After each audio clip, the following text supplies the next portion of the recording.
మీరు జాబ్ చేస్తున్నారా? ప్రతి మంత్ మీ జీతం నుండి పిఎఫ్ కట్ అవుతుందా?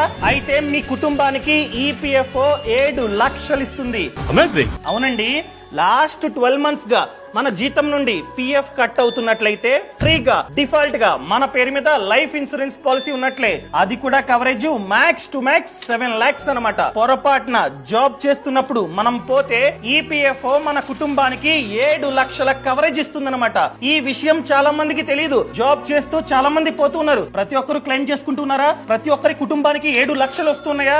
లేవండి. ఈ స్కీమ్ పేరు ఈడిఎల్ఐ స్కీమ్, అనగా employees deposit linked insurance scheme అన్నమాట. ఈ స్కీమ్ కి మన ఎంప్లాయరే కాంట్రిబ్యూట్ చేస్తూ ఉంటాడు. సో మన యావరేజ్ బేసిక్ ప్లస్ డిఏ ఎంతైతే ఉంటుందో ఇంటూ 35 టైమ్స్ కవరేజ్ అన్నమాట. ఫర్ ఎగ్జాంపుల్, మీ యావరేజ్ బేసిక్ ప్లస్ డిఏ చాలా ఎక్కువ అనుకోండి, మ్యాక్స్ టు మ్యాక్స్ 7 lakhs వరకు మాత్రమే కవరేజ్ అన్నది వస్తుంది. సో మనం పోతే మన కుటుంబ సభ్యులు కంపెనీ వద్దకెళ్ళి, అనగా ఎక్కడైతే జాబ్ చేస్తున్నామో ఆ కంపెనీలో డెత్ సర్టిఫికేట్ ని సబ్మిట్ చేయాలి. వాళ్ళు ఈపీఎఫ్ఓ కి పంపిస్తారు పైకి. సో వాళ్ళు వెరిఫై చేసి అంతా ఓకే అనుకుంటే ఈపీఎఫ్ఓ మన కుటుంబ బ్యాంక్ అకౌంట్ లో 7 లక్షల వరకు కవరేజ్ ని వేస్తుందన్నమాట. అర్థమైందా? ఎవరైతే జాబ్ చేస్తున్నారో వాళ్ళకి ఈ రీల్ ని షేర్ చేయడం అస్సలు మర్చిపోకండి.